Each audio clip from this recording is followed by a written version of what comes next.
you also has faced a lot of rejection. So it can be something can motivate them. Yes, on average, I receive between 5 and 10 rejection every month. Wow. So it's 5 a to lot. 10. It's a lot. Why? Because I'm not working on one research project. I'm working on different research projects. I submit to different journals these projects. So every day I receive like major, minor, sometimes rejection. 3 days ago I received 3 rejections in one day, and this happened. And I acknowledge the fact that the reviewers and the editors who reject the paper are right.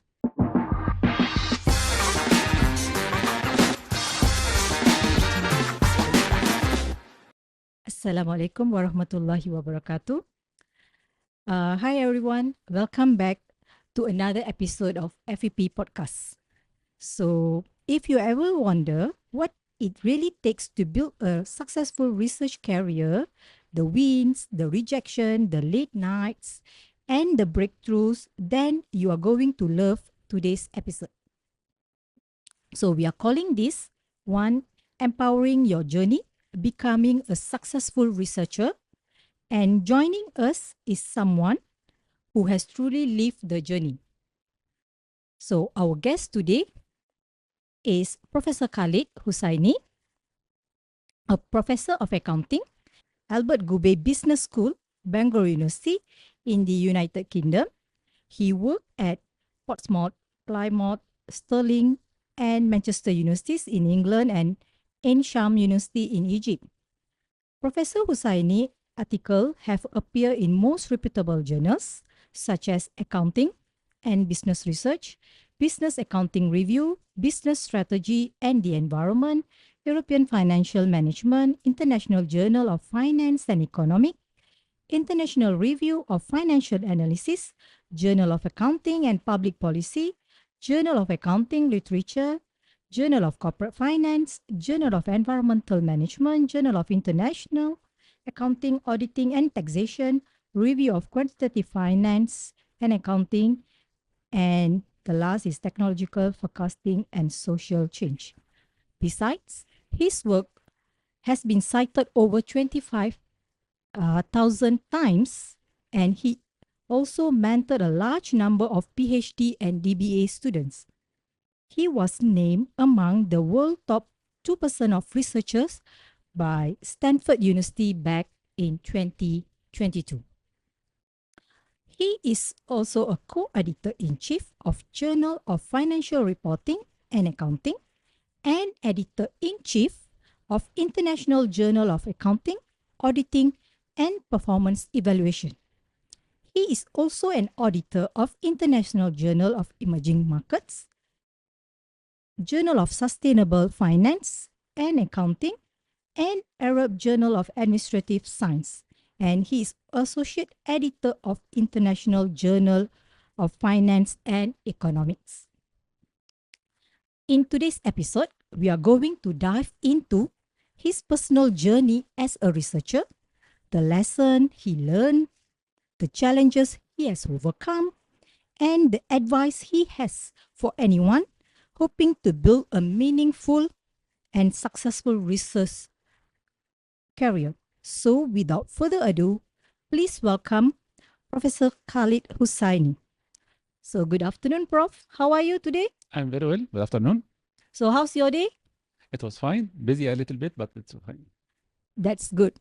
So, do you like to introduce about yourself a little bit before we start with the question? Yes, I would like to start by saying that I'm Khaled Hussainey. I am academics, father for 3 children, and also a human. So, because later we'll talk about how can we make a good balance between my position as academic and a human with have family responsibility. So I believe that it's very interesting to introduce myself as academic and a father for 3 children as well. That's good, Prof. We are actually eager to get know about yourself. We would like to dig into your journey so it can be something that we can learn from it. So, Prof, for the beginning of the question. So, Prof, with over 25 years of academic experience and looking back at your own academic journey, what was the turning point that shaped you into the researcher you are today? And what would you tell your younger self starting in research? Okay, very interesting question. So I think I have not one turning point, I have many turning points. But the first one was advised by my family.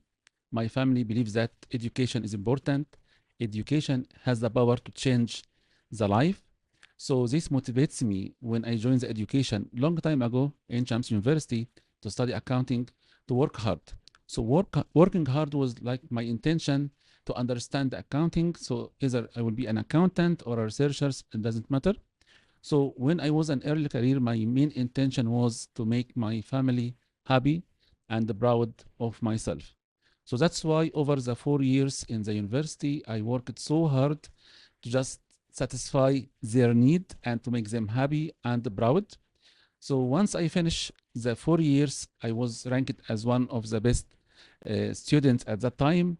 So I start working in the university as a teaching assistant. With teaching, I found the reading from books is not sufficient to work in the class and to stand in the front of the students. Students have different questions, have different backgrounds.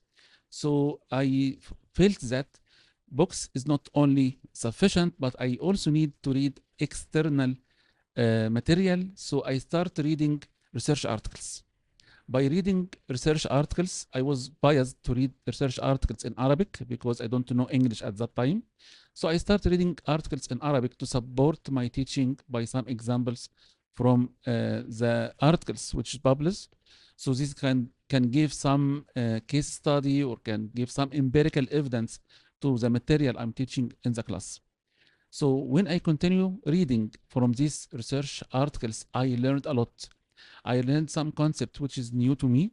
I also learned some research method. At the same time, I have like incentives to work in my master degree and PhD. And I was lucky at that time to get a scholarship to study PhD and a master degree from the UK. The main challenge at that time was language. I teach and I study everything in Arabic. So I was not sure whether I would be able to study and make contribution in my master degree and PhD in English or not. It was a challenge, but my family, my parents encouraged me to be an opportunity. They told me that it's a great opportunity. My father told me that whatever you need, I will support you. So I started learning English when I was about 23. So I learned IELTS. I went to the British Council, the American University in Cairo. So to improve my English, to get the required score to travel. And even after I learned English and get the score after 2 years, I traveled. It was a big challenge to attend the class and can't understand any single word because of the accent. So we have different accents. But I said, okay, I have an opportunity. It is a challenge. So how can I convert this opportunity to this challenge to an opportunity? So during my study for the master degree, I struggled a lot. But what I did to pass this course successfully, I try to prepare in advance. So before the lecture, I read the topic, I read the chapter from the textbook, I prepare myself well to understand the topic. So before the lecture, I understand about 30%, 40%. I tried to translate from English to Arabic, but I was advised later that don't translate from English to Arabic, translate from English to increase the number of keywords or vocabulary you might have. Then I attend the class. I try to record every single point the teacher tried to explain. And then after the class, I listen again and again and again. And this gave me the opportunity to work hard to finish my master degree successfully. It was by course, master courses. So if you study hard at home, you will get your master degree. It was very extensive, 1 year at Birmingham University. And after that, I moved to Manchester University. It was another challenge, which is that research degree is topic.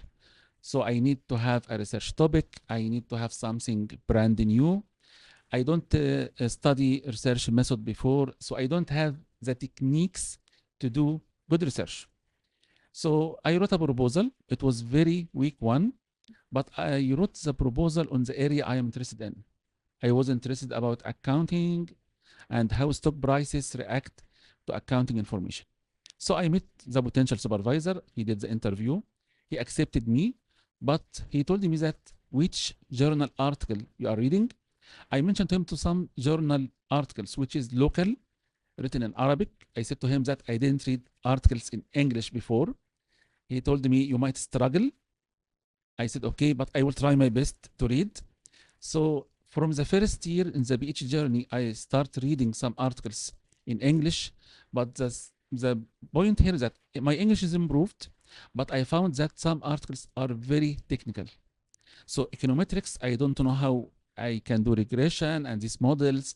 So I keep struggling. So whatever I feel that I'm struggling, I have like self-learning. So I ask people, I try to search YouTube to find some material to listen, to adapt what I'm listening to. Any courses, free courses or paid courses, I paid a lot to self-learn myself. At the same time, my supervisor gave me advice from the start.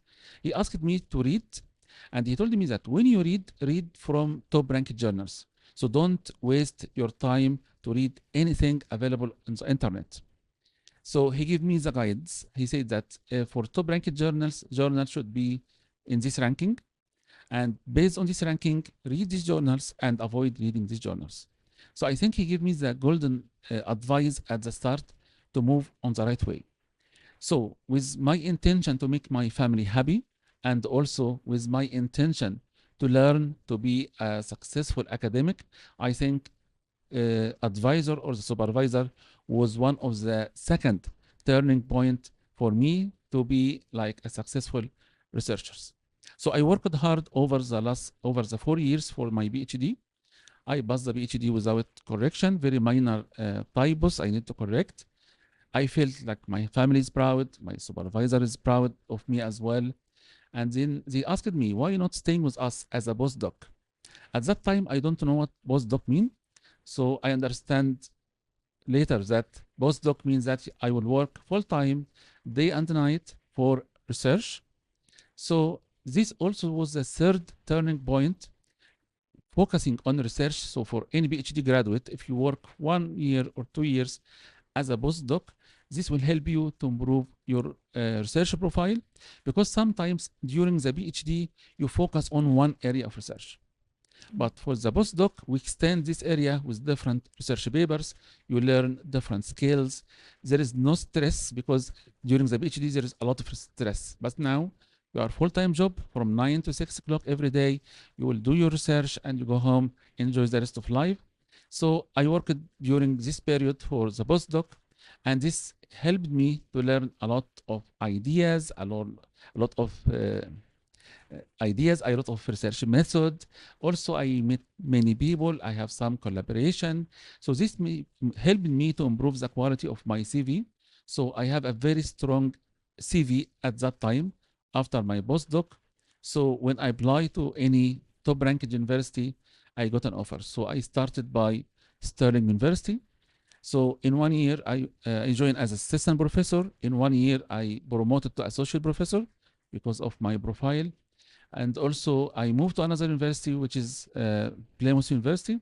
It was my first professorship. And also, I got this professorship based on the research profile.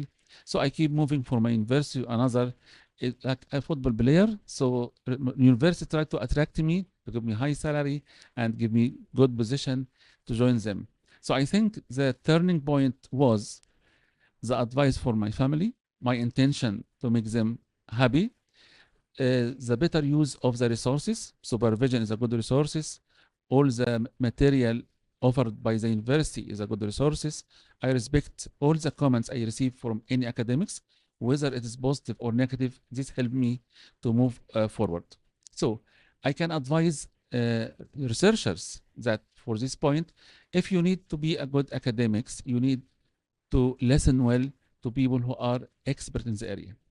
So PhD students or master students should listen well to the supervisor, because supervisor share about 20, 25 years experience with a young student who is 20 5 years old. So listen to your supervisor first and then follow what he advised you to do.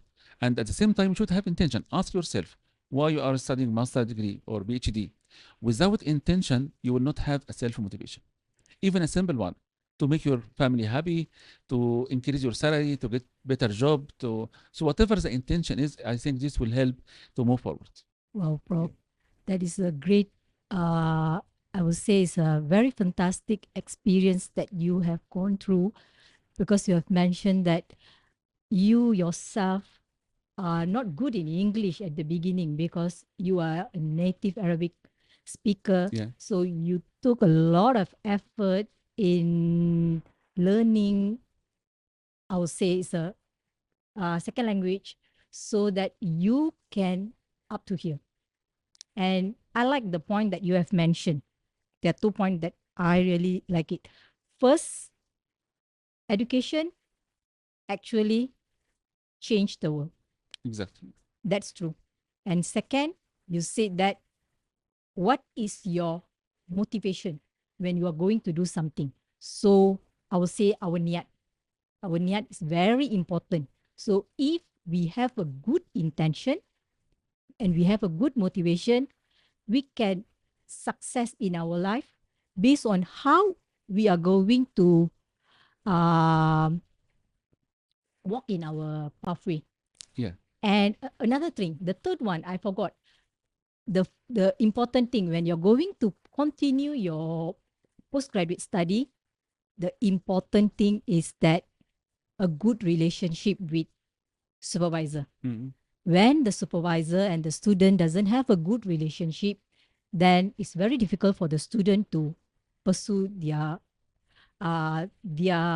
study, Exactly. because there will be a lot of conflict. It's not that we are uh, because sometimes the student, you are younger generation, you might have a different or conflict of interest with the supervisor, but you need to know that they know better. Exactly. Yes. Why not you trust them, trust the process? That is very important. Especially supervisor is considered as a resource, Mm, and we should use our resources efficiently. that's good. Supervisor, academic member in the university, library, any other resources available for the student, we should use these resources efficiently. That's true, Prof. That's true. And it's a great foundation we started. Great. Thank So you. now actually we will have a lot of listener. They are actually in the early of their research career. And honestly, they might be have a bit lost on where to focus. Mhm. So, Prof, you have built an incredible career researching corporate narrative, reporting, governance, and also disclosure. So, how do you decide when it's time to explore a new research direction versus going deeper into the existing one? This is very interesting question. Thank you very much. During the master degree or the PhD, let's say PhD, we should have a proposal. We should limit ourselves to specific points. But of course, we will not be able to address all research gaps in the literature. Mm. So when I started my PhD, my main focus was how stock market react to the information included in the financial statements, like income statement, balance sheet, cash flow statement. But when I started the PhD journey in the Mhm. first couple of months, I found that this research has been done over 20 years, since 1992 or 93. I can't remember exactly, but this research has been done before. Mm. So my supervisor asked me, you need to ask yourself, Khaled, what is new? So if this research has been done before, what else you can do to add value to the literature? So I keep reading. I was lucky to find a journal called Journal of Accounting Literature. They cover the same point. They mention that most of the research has been done on financial statements, so the incremental contribution is quite limited in this area. So I look at the annual report. I found that financial statements is about 10% of the annual report, but the rest of the annual report is narrative. So I found chairman statement, 1 page and a half, a section management discussion and analysis, about 10 pages, corporate governance, audit report. So I thought about this narrative. So I met my supervisor, asked him, can we work on this narrative? He said, yes, but tell me how. I said to him, okay, can we read the narrative and write a story? He said to me that if you can convert this narrative to numbers, it will be a significant contribution to the literature. I asked him how. He told me, I don't know, but you need to think about it. It's your PhD. So I started thinking about what's the best way to convert the narrative to number, because I'm quantitative researcher. So I do regressions and this kind of research. So I found one way is to look at what we call content analysis, to analyze the content to find out how many words, how many sentences, how many paragraphs. But at the same time, my supervisor disagreed with this approach. He told me it is an old approach. Since 1960, content analysis is introduced, and accounting researchers use this content analysis to count the number of sentences. So you need something new. So by keep reading articles from top-ranked journals, I found researchers suggest that we need to use AI or computer softwares at that time.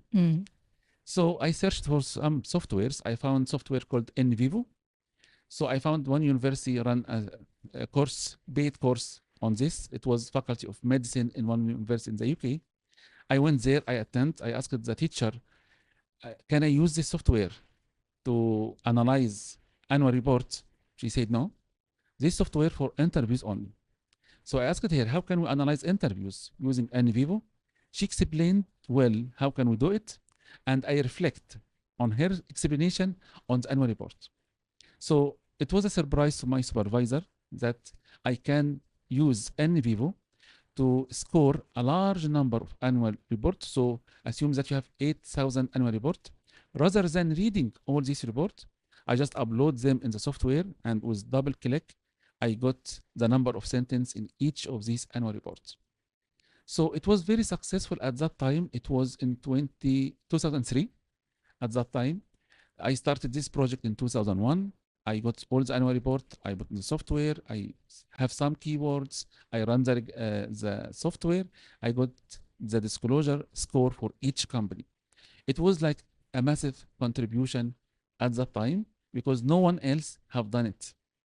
So my supervisor was very, very happy and very proud, and we presented the story in many conferences. We met many professional bodies, and it was like a brand new idea. He told me that with this innovation, you deserve a PhD. But I said to him, it's not enough. So I need to do something else to be in the safe side. So now firms disclose information. I need to know what the benefits of this information. So I start reading in finance literature, and this is my second advice. You can look at different literature. So I read for computer science literature. I use also keyword and language. So I ask School of Arts, some people who are expert in language, to have some terminology which could help me to identify disclosure. I also read for finance literature to find models which explain how investors react to the information included in the annual report. So once I finished my PhD, I passed, and I also published one article. It accepted with minor correction from the first round very quickly. It's one of the top journals. And once I finish, I said to my supervisor that I am done with this area, so I need to focus on another area. I say, no, you just have step one in this area. You need to invest your expertise in this area further. So I said to him, how? I think at that time I did everything.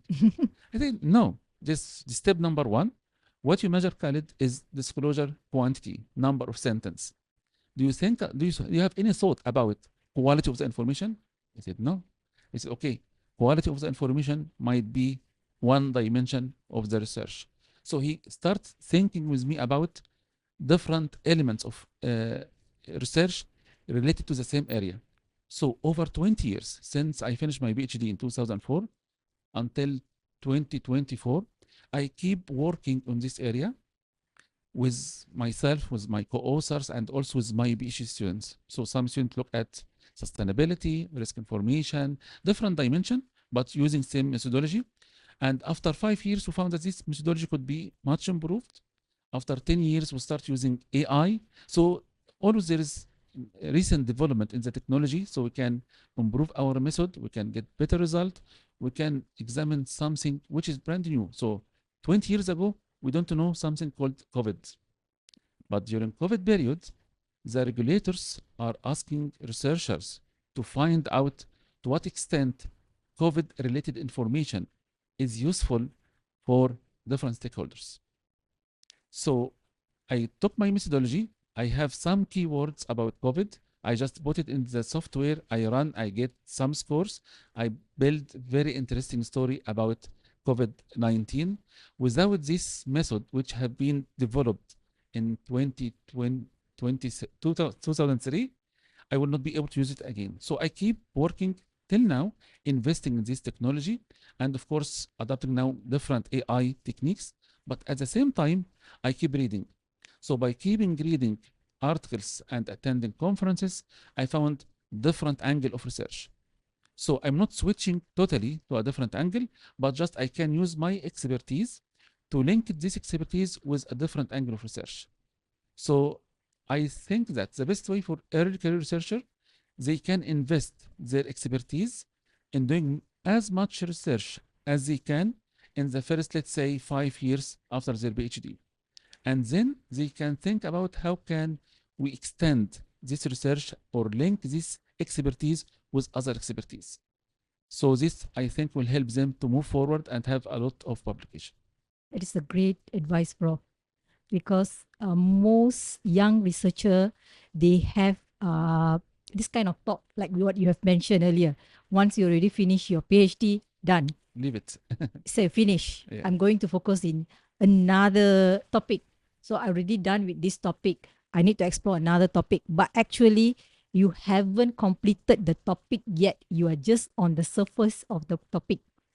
So based on what you have advised, that you need to work with another people, with other expert on the similar area where you are going to collaborate together and you are going to expand the knowledge. So it's not that you are diverting from your existing expertise, you are just going to expand it and you are going to conduct the research from a new perspective. Yes. But still in the same area. Am I right? Exactly. I will give you 2 examples. In my PhD and in any PhD, in the conclusion, you have some research limitations and you have section about future research. So logically, any researcher, once he finish or she finish her PhD, she need to look at or he need to look at the research limitation and future research, and he can do this research himself or herself. And also when I attend any conference, so in my PhD, I don't mention corporate governance at all.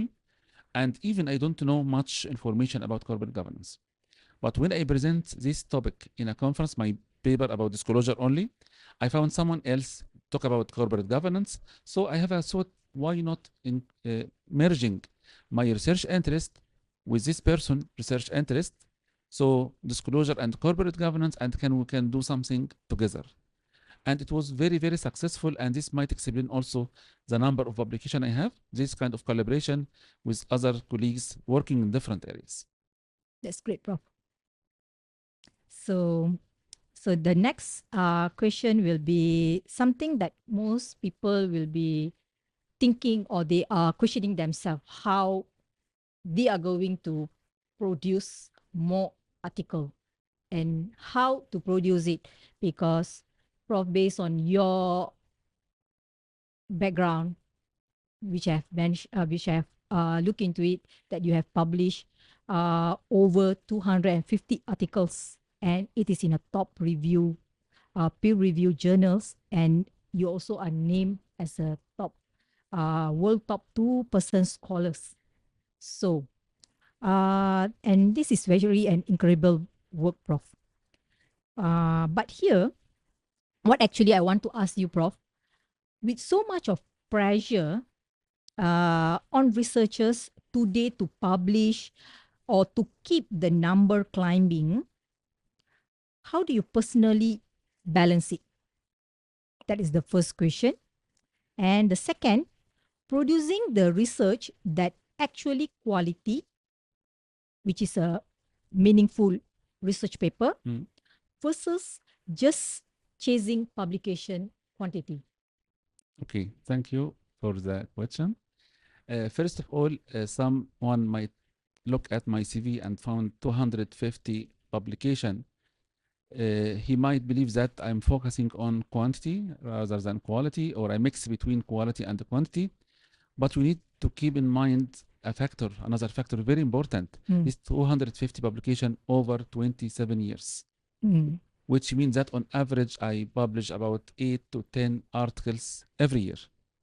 And Yes. the publication per year increased since I started supervising PhD students. And I supervised a lot of students, 65 to completion now. When I was in Portsmouth University, I reached one day that I have 20 PhD students. So for each student, I expect 3 articles. So 3 times 20 is 60. Okay? So it will be very strange if you found someone just finished his PhD or her PhD, and in year or two, he has 100 publication. This will be a big question mark. So this is the first point. Second point, which area this person published in. So if I'm publishing in accounting, finance, marketing, engineering, whatever, this will be like kind of corruption, which means that I add my name without any contribution. That's true. So I think here we need when we think about publication, quality matters. Quality is very important. I remember my first article published in 2003 in Accounting and Business Research. These articles published in one of the top ranked journals, and this makes a reputation to me from the start. So assuming that I publish in very low ranked journals or not journals, this will not give me the same reputation till now. So first article matter. So I would strongly advise researchers to focus on the quality rather than the quantity, because the success of the research will be measured based on the impact of your research. How many people read your article and use this article over the next 10 years? Because if you publish in low-ranked journals or not non-journals, you will not get promotion. Your university will not accept this publication, and also no added value. So you need to find out the journal which could add value to your CV and also add value to the reader of this journal. In terms of the quality, we have different dimensions of the quality. So this is my advice to researchers. First of all, you need to find out what the mechanism used in the university to measure quality. In Britain, we use ABS. So ABS is a measure for quality. We have 4-star journals, 3-star, 2, 1. So UK University encourage us to publish in top-ranked 3 and 4-star ABS, and I will get my promotion only if I publish in 3 and 4. So 1 or 2 doesn't count, doesn't help at all. Other universities like Australia, they use ABDC. A is top, B in the middle, C is low.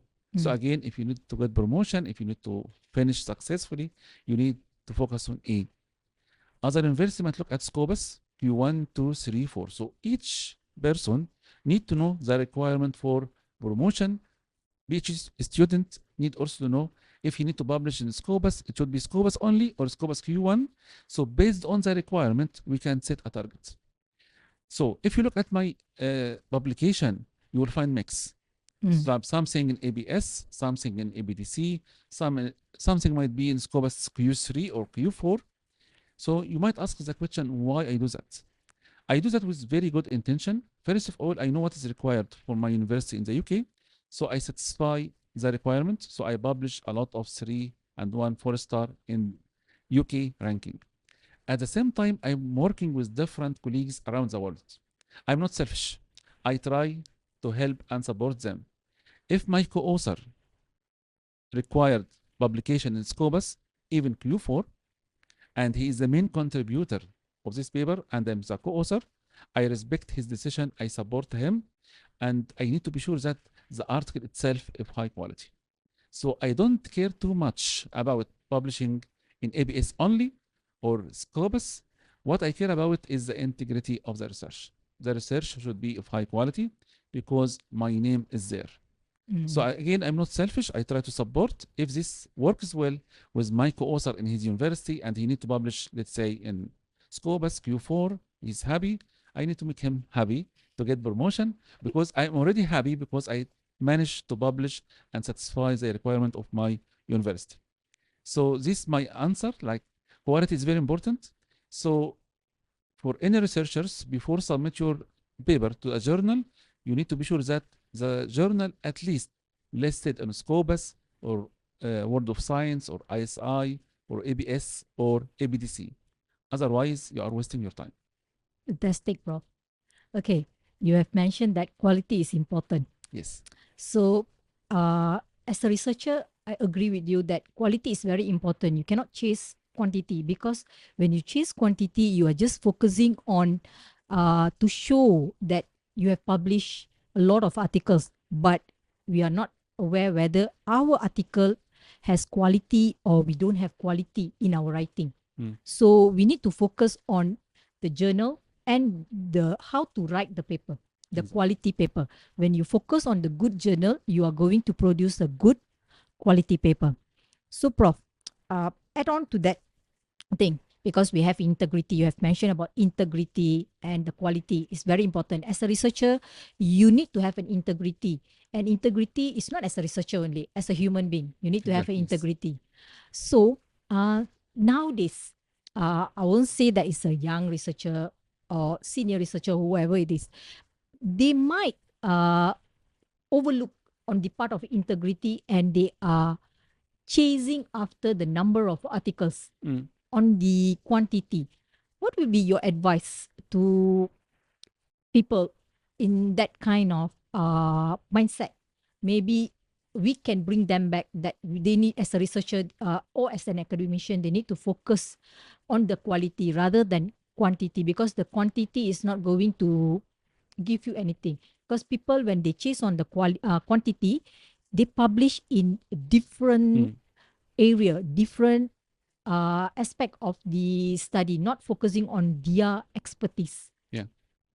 So I think for researchers, they need to understand first what we mean by quality of publication. Because quality doesn't mean that I need to write something in English or I need to produce something written with introduction, literature, methodology, and conclusion without supporting reference. So quality means that you need to start from the first research problem. You should have a sound research problem, and this problem is important. So you need to explain how important is it, and also you need to mention to the motivation in addressing this problem. You should have motivation, and also the problem itself should be like unsolved. Because if you found another article consider the same problem and provide a solution, so what's the incremental contribution? So you need to be aware about what has been done in the literature. That's why I strongly recommend the researcher to read first, then they can write. So if you understand what has been done in the literature, you need also to identify what are the gaps in this literature to highlight your incremental contribution. So the researcher will not be able to address all the gaps. You need to find one or two gaps to be addressed. So this is one part of the quality dimension. The second part of the quality dimension is the methodology. First of all, for any researcher, you should read some textbook about research methodology. You need to understand techniques for qualitative, quantitative methodology. You need to attend some courses. You need to listen to some videos on YouTube. So you need to train yourself well to evaluate different methodologies used in the literature. So once you have a research problem, a research question, objectives, you can try to find out which method fit well to address or to answer the research questions. Also, you need to think about the quality of the information itself. So you need data to run the analysis. So you need to be sure that you have credible, reliable sources of this information. So you can't fabricate this information. So once you get the information, you need the tool to analyze this information correctly. Once you got some result, you need to explain, to discuss this result, and then the conclusion. So you need to know the process itself, and no researcher will understand this process unless he or she read well from the literature. So this the quality dimension is very important. So if I use ChatGPT to write one article, it will not help. First of all, it will be covered. So integrity of research will be down. His reputation will be down. He will not get any credit. But you can write an article by your own with low quality. You can consult expert in the area, including your supervisor, to give comments to improve the quality. Even if he sends the paper to the journal and get rejection, he need to learn from mistakes. He need to learn from rejection. Normally, we receive rejection with some comments, and this comment could help us to improve the quality of the research. Me receive rejection every day. So we receive a lot of rejection. People now count how many paper published by Khaled Hussainey, but no one knows how many paper get disk rejection or rejection from the reviewers every day. Every day I receive rejection. It's a learning process. Nothing wrong with that. So learning from mistakes is much better than using AI or damage the reputation of the researcher itself. Okay, Prof, because you have mentioned that you have rejection also.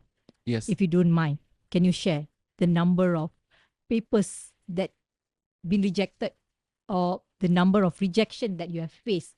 So maybe the researchers, they can they won't be demotivated themselves when they receive a rejection, because when we receive a rejection from the journals, so sometimes we feel very demotivated, we feel disappointed, and sometimes we might feel very angry. Yeah. So maybe you can just to show them, you as an expert in accounting, reporting, disclosure, you also has faced a lot of rejection. So it can be something can motivate them. Yes, on average, I receive between 5 and 10 rejection every month.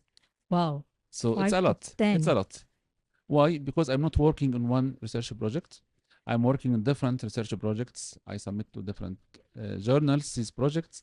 So every day I receive like major, minor, sometimes rejection. 3 days ago I received 3 rejections in one day, and this happened. And I acknowledge the fact that the reviewers and the editors who reject the paper are right. But they give us very interesting and useful comments to improve the quality of the paper. Because we are human, we make mistake, we have limited ability, so we can't do everything. So reviewers might have different opinion, different insights, so we should respect. So once I receive the rejection, if I am too angry, I just keep silence. Just I close the email and then I say, okay, let's wait until evening to see what can do next. I meet the co-authors and then we can discuss, okay, these are the reasons for the rejection. What should we do? First of all, we need to consider all the comments raised by the reviewer. Of course, if we agree with them, if they are right. And in my personal view, in most cases, they are right. They don't know you personally, so they try to give comments on your research. So I'm not taking it personally. So I'm okay. They criticize my work. They are not criticizing me. Alhamdulillah. So I read the comments and then I decide with my colleagues or my co-authors to work on these comments to improve the quality of manuscript before resubmission again. We might be lucky to submit another journal and you don't like our story. That's fine. That's fair. So their comments help us to select another journal and just to keep the work moving forward. We are not stopping at all. And sometimes my article is disk rejected or rejected from low ranked journal. With the comments, I improve the article and publish in top ranked journal. So I'm not stopped at all. I encourage my student, my co-author, okay, we need to continue until this paper got published, because we strongly believe that we are honest in our work. We have done a lot of work, but we are human. If someone say, as a human, you have some revision, we do the revision and we submit again. Thank you, Prof. Thank you. And researcher, you need to remember, rejection is a learning process. They are just rejecting your work, not rejecting you. You need to remember that. So you need to improvise your work and publish in a better journal.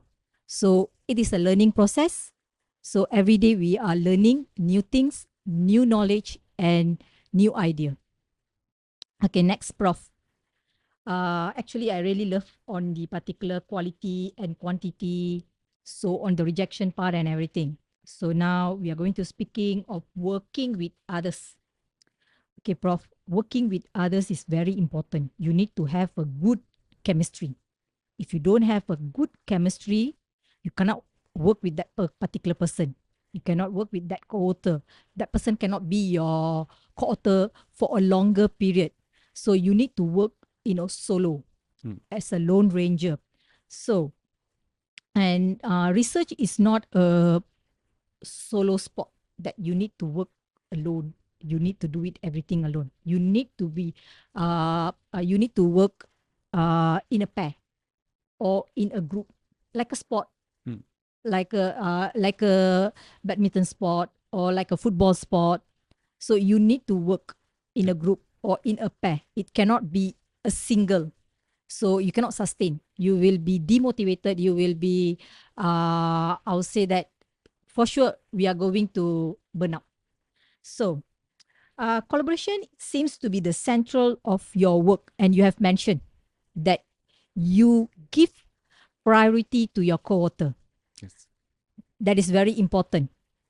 And what makes a research collaboration genuinely productive, and how should young researcher go about building those relationships?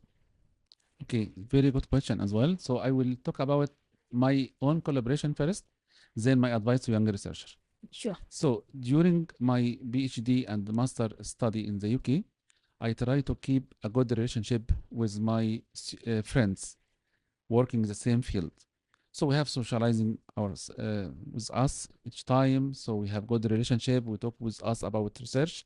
So talking about my research to my friends and keep good relationship with my friend in the same field open the floor for potential collaboration in the future. During my master study or PhD, it will be very difficult to collaborate with any of them Mm. because this might raise some conflict of interest. They are busy with their PhD, but after we finish our PhD degree, we are academics, we are free, so we can start collaborating with each other. So my first collaboration was my ex-PhD student who worked or who studied his PhD at the same time. So once we finish, we sit together, we start thinking about how can we make joint paper together.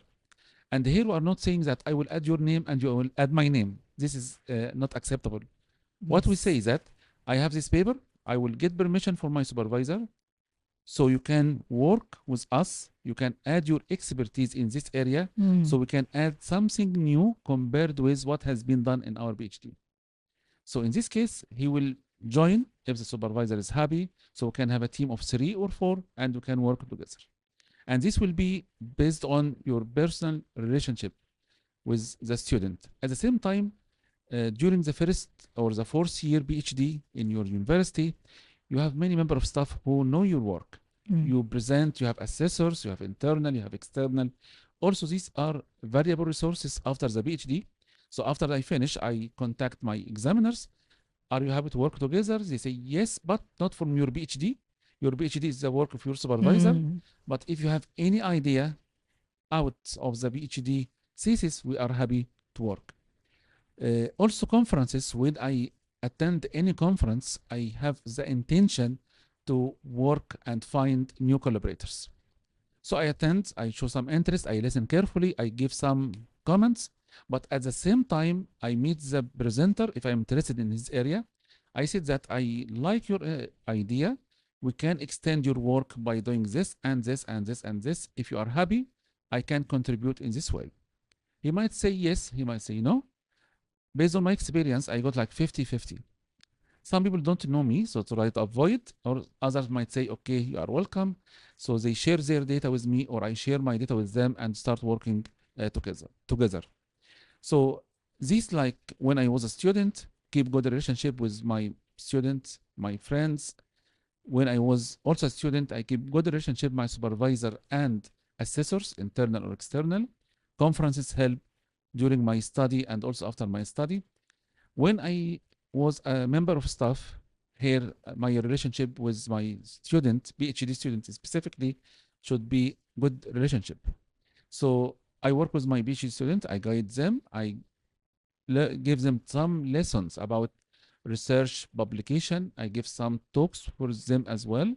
I encourage them to publish and to build their career forward. Some are interested to publish, so they can publish before the PhD. Others are not interested, they just interested to finish their PhD. It's up to them, but always I'm saying to them that it's a good opportunity to listen, to learn how can you publish in high quality journals. So now, if I am a researcher and I need to find collaborator, how can I find collaborator? First of all, I need to find my network, people who know me very well, and it will be the easy one. I can find out who are the master students, where are they now, so I should keep in touch with them. Especially with the social media now, we can easily find them. So if I have a good relationship with them, they will be happy to contact me back and we can work together. But if I don't, this will be another problem. Supervisors, same. Examiners, same as well. But if I need to collaborate with someone who I don't know, so in this case, I can't email this person and say, can we collaborate together to work on a research topic? This is very, very bad style for asking for collaboration. So what can I do? I can write a good proposal, brief proposal, and also I need to be sure that this proposal fit well with the research interest of this professor. So I can say, dear Dr. Khaled, I read your research paper published in 2026. You raised some interesting research ideas in your conclusion. I am happy to consider one of these ideas. I can contribute by doing AI analysis, or I can do econometrics, or I can add this dimension of your paper. So if I convince that this person will add value by working with him on the paper, in this case, I will say yes. Sometimes collaboration helps if you need to access to data. For example, if you need to measure ESG disclosure and you need Bloomberg and you don't have access here to Bloomberg, and you find someone has access, let's say in America or Canada, it will be very easy to collaborate with him or her, and he can help to give you access to this data. But you can't say that, okay, I will add your name if you send me this data. It's very poor quality communication. So what should you do? You need to send him or her a proposal or a brief proposal. If he's interested, you can send him a long one with your CV. You can then ask to arrange a meeting, online meeting. If he believes that this area of research is interesting and has a potential contribution, of course, you'll say, yes, what can I do? You can say that you can give me feedback about the idea. And also, I don't have access to this information. If you can share with me Bloomberg information, because now he's a co-author, he can share and you can work together on the paper. So you should have like a plan with the people who are your potential collaborator. So you need someone with good research profile. So before you send him or her, try to look at his publication. If his publication outside ABS, ABDC, Scopus, my recommendation, don't contact him, even if he has all the data required. Because this might also damage your reputation if this person is publishing in low quality journals and have some concern about his publication. So try to look at the Google Scholar to see the level and the quality of publication. If you have some informal contact, you can ask about this person informally before you start contacting him. Thank you, Prof. I would say, it's a good advice, because you have advised that first you need to collaborate with someone that you know. Don't go to the stranger first. You need to collaborate with someone that are close with you. So your supervisor, your colleagues, your friends, and if you are supervising, collaborate with your student. So it's a good start for you to have a good collaboration, and you can do a lot of networking. So next, you should have a networking when you attend conference. Am I right? Yes. So when you're attending conference, you learn new things. You get connect with people. So you are going to collaborate with that person. And the third and the last, when you are going to approach a stranger, first look into their CV. Very important. Do not approach them blindly, because you are going to cause difficulties to yourself. So look into their CV, and think before you send them an email, because not all the well-known Mm. people are willing to publish in a low journal. Yeah. Because they already have their reputation, their criteria, that they are focusing on the top classes journals. So you need to choose wisely. That's And good, Prof. also, just I need to add that for the collaboration, we are not dividing the work between collaborators. Yes. So what we do, we try to complement each other. So I'm expert in econometrics. You might be expert in writing, someone in theory, someone Yes. in whatever. So we complement our expertise together, not dividing the work among us. Yes, not dividing based on the numbers. Yes. I prepare 25% because some researcher, young researcher, that I will do this part, you Yeah, will do this yeah. part, that part, and everything. So this is not a collaboration. This No. is like, you need people, you just asking them to write for your paper. So collaboration is more on, like what you have mentioned, Yeah. that you are complementing each other, because you are expert in this part and another your co-author might be expert in another part. So you combine both, Exactly. and you are going to produce a paper. That is very important. And another thing which I have forgot, you have highlighted in the first part, do not become a free rider in anybody's paper, because it is a very bad starting up for a young researcher. Yeah. Correct, Okay, right? thank you. Yes. Yes, because I have encountered a lot of people. They will approach that I have a paper, I'll just put your name. Are you okay with that? Usually I'll say no. What you want me to contribute? If I can contribute, I will join. If no, no. Exactly. Yes. Usually Yes. that is not a good It is, way of being a good researcher or being a good academician. Okay, Prof.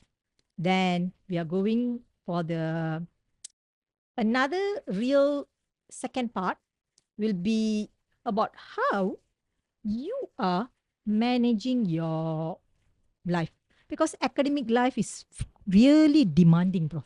Yes. I would say it's really demanding, because you need to juggling with between your teaching, research, then you need to do supervision, and you will be having an administrative job, and some more you have an editorial work. So with all these particular tasks, so how do you personally manage your burnout and maintain a healthy work-life balance? Burnout, Prof, because now I will say now youngster, because I will say that nowadays academician, they are juggling with this and they are burnout. Sometimes they don't have time for their family. There is Exactly. no Yeah. proper work-life balance. So how to maintain this healthy life? Okay, this is a very good question, and also is a concern by many academics. How can you make a good balance between work, family? Even for the work, we have different types of tasks, research, teaching, and so on. So I can say that balance is achieved over time. So I can't achieve the balance in one day or 1 week. Yes, So true. over time, I can achieve this balance. So just I will give you an example. When I have teaching, I am in the class for 2 or 3 hours. I do nothing except teaching, interacting with the students. So I'm not checking my email. I'm not doing research. I'm not talking with my wife or children. I'm not opening my Facebook. Nothing. Just teaching for 3 hours or 2 hours based on the time of the lecture. So same if I have admin. So if I have in a meeting, nothing else, just the meeting. So based on the task itself, I focus all my time and effort for the task. So I try to do it right. So teaching, 3 hours teaching is teaching only. Admin, I try to my best to do it correctly. So research should be the same. Family should be the same. Any other activity should be the same. So for research, normally I try to plan my time. So every day, not every week, every day, night, I have a plan what I will do tomorrow. So I have meeting, this admin, just focus on meeting only. I have some teaching, I will do teaching.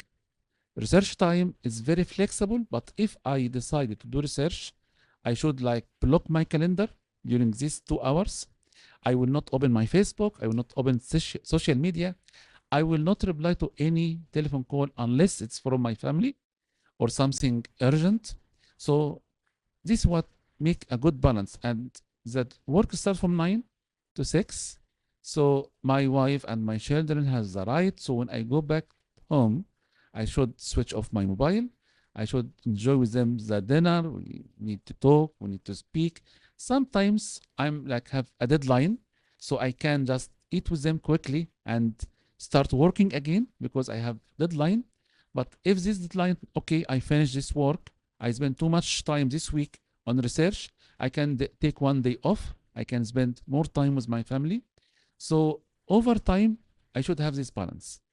But if I don't do that, I will be very selfish, just love myself, just working on my research only. And life is not about research. Life is not about work. Work is important, like life, but a good balance is needed. So by having a plan every day, what you will do, and also we have also to understand that you need to relax. You are a human. You are not a machine working day and night. So in the university during lunchtime, I go out with my friends to walk sometimes if it's sunny, to have lunch together, to pray together. During night, I can take my family out or I can go with my friends with their family. So I should have this kind of good balance. But at the same time, I need to identify what's important, what's urgent, and what's not urgent. So chatting with my friend is not too much urgent, but if I have a deadline for research, I have to do it. Research is important, but if I have a teaching commitment, I have to do teaching first. If I have a meeting with the dean for evaluation or for whatever reason, I have to meet with like clear clear mind. So I need to sleep well, to wake up early. I need to prepare for the meeting for the dean. So I will not do any research. I will not do any teaching preparation because I have a target. So plan helps here. So if I have a plan, and also I should be responsible. So every week or every day, ask yourself, is it fair to spend 18 hours on research and to leave your family? It's not fair. So, okay, you did it because you have many deadlines. And for example, during marking exam is the busiest period for us. We spend a lot to mark because we have a deadline. Okay, but after finish marking, you can take few days off for your family or for yourself. So I think this make like a good balance. So a balance will be over time rather than in a single day or a single period. I have a question, Prof. Go ahead. Yes. Family first or work first? Of course, family first. Family first. Yes, because family will make you happy. So you will be self-motivated to work harder. If you are not happy at home, you will be like very crazy at work. You will not perform very well. And this will affect your performance. You will get some bad report from your manager and they might fire you. So make your family happy so you will be happy as well. Okay, Prof. Actually, for the viewers, I will say that family come first. Whatever Okay. also your family come first. Your work is there, like what Prof have mentioned. You need to work to live in this world. So why you are working? For your family. So if you didn't spend time for your family, then no point you are working hard or you're working crazy. It seems like Prof said, it's like you are selfish. Yeah. You just focus on your work, but you neglect your family. Family here not necessary that your husband, wife, your children. It can be your mother, father, your siblings, Yes. your relative, whoever, your friends also. You might have a very close friends. So the important thing, you need to manage your time wisely. Everyone is working. Everyone is having deadline. Everyone is juggling with everything. No one is living without anything. It's like Exactly, you yeah. don't have stress in your life. That you need to know how to manage it and how to overcome it. That is very important. So in order to overcome or manage it, do not neglect your family Exactly, and do yes. not neglect yourself. If you didn't take care of yourself, you cannot take care of your family, Exactly. and you cannot perform in your job. Okay, Prof. That is actually a very good advice that Thank you you. have mentioned, that you work 9 to 6, and if there is no any urgent job, you are going to focus on your family. Exactly. Yes. That Yes. is very important. Okay, Prof. Before we are going to wrap up, I want to leave our listener with something they can actually walk away and use your advice. Mm. So, for someone just starting their research career today, what are the most important skills or habits they should develop to build a sustainable and successful long-term research career? Excellent. So for any researcher who starts the research journey, first of all, you need to have a motivation. You need to ask yourself why I am studying this degree, what the benefit might get from finishing this degree. If you don't see any benefit, if you don't see any reason why you study this degree, just leave it and do something else. So it is not mandatory for a human to study master or PhD. So without a strong motivation, you might struggle during the journey. So motivation is very important. As I mentioned at the start, it could be like to get better job in the future, to get higher salary, to teach other what you learned during your academic life, to make your family happy, to share knowledge with others. We have many intentions and motivations which could motivate us. So if you put this motivation or these motivations in a paper, put it in front of you. When you are down, try to read it again, and you will find that you have a target to make your family happy, for example. So you will be down for a couple of hours or a couple of minutes, and you will recharge yourself again. To be successful in the journey, don't compare yourself with others. Focus on yourself. So try to learn yourself, try to use all resources available in the university.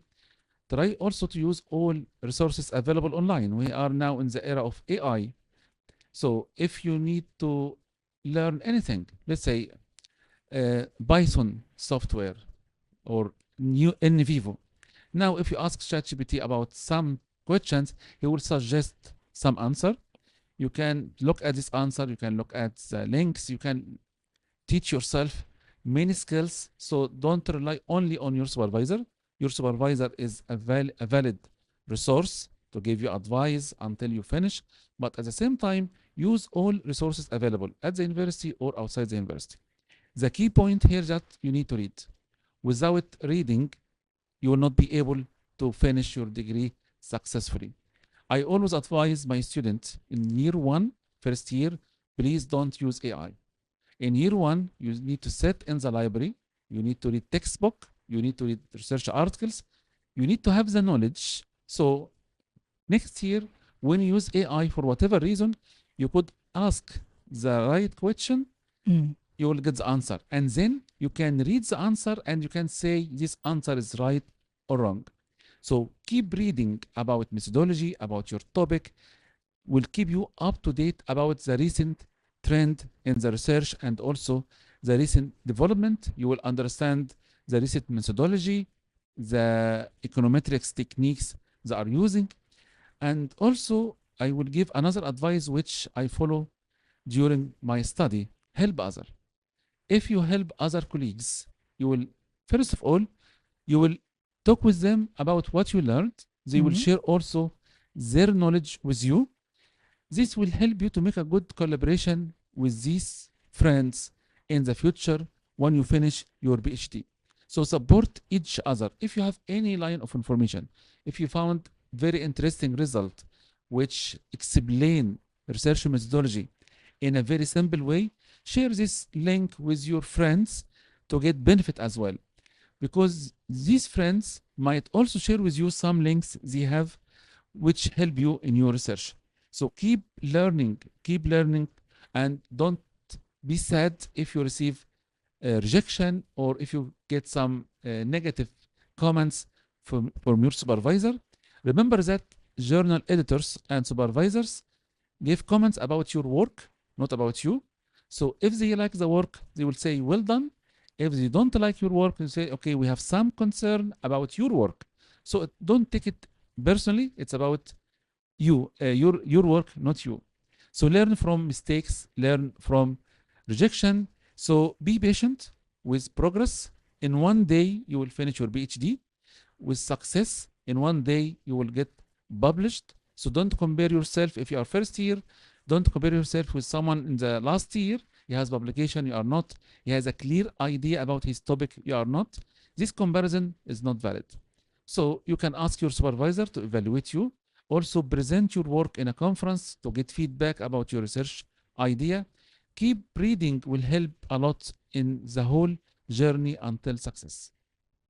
Okay, so to wrap up the whole episode session, I will say, based on what you have mentioned, for the young researcher, for the new researcher, or for the postgraduate students, or can be anybody who are interested to become an academician or you want to become a researcher, the first important thing that you need to have in your life is a motivation. So if you don't have a motivation in your life, you cannot success. So your motivation must be aligned with your intention. It should be a pure intention. So a good motivation and a pure intention will bring you to somewhere. Yes. So, and as an academician, reading is a key point in your life. If you didn't read, you cannot enlighten yourself. Yeah. Because knowledge is something that we have to gain every single day. Not only every single day, every single second, because we learn new things every day, every single second. It's not only that you are learning from the book. Sometimes you learn from people. You learn from experience. So it's very important. Knowledge is something that you need to acquire. Do not assume that knowledge is something that is in your fingertip. Like nowadays generation, with the gadgets, with the mobile phone and everything, you think that the knowledge is in my fingertip. No, the knowledge is in your fingertip. But if you are lazy to search for it, if you are lazy to read it, then you are not going to get any knowledge. Because knowledge is there. You have to chase it. It won't come after you. That is very important. So you need to read, you need to, means you need to chase for the knowledge. And third thing, do not compare yourself with another person. You need to compete with yourself to become a better version, not to compete with another person who is much more better than you. But you do not know what is the struggle that that person has gone through and what kind of success that person has received and what kind of struggle that you have gone through in your life. So everyone have different experience, different life and everything. So very important, do not compare yourself with another people. Do not compete. You need to compete with yourself to become a better self. And as a researcher, you need to live with integrity. That is the only thing that I can say. I can wrap up from what Prof have mentioned. So to become a researcher, live your life as how you want to live. Do not portray yourself as what other people are portraying themselves. So actually, Prof, I really appreciate you for having here. We are really appreciate that you are here to give this fruitful conversation. We are having this fruitful conversation and you are actually giving a lot of advice to young researchers or also existing researchers on how to do better. Yeah. Okay, to achieve greater things in future. So actually, you have actually delivered such a honest, generous, and genuine advice and feedback to us. So from navigating the rejection to building a meaningful collaboration, and we also think that we all walk away with something to reflect on and maybe a little more courage to keep pushing forward in our own research journey. So today we already come to the end of the session, and if you are interested to know more about Professor Khaled Hussainey, you can visit his website at the Albert Gobe Business School, Bangor University in the UK. So you can view on that. You can get his articles. You can also communicate with him Yes, of course. via Yes. emails. So until next time, asking the hard question, keep chasing the ideas that matter, and remember, every successful researcher started exactly where you are right now. Yes. Thank you. Assalamualaikum warahmatullahi wabarakatuh.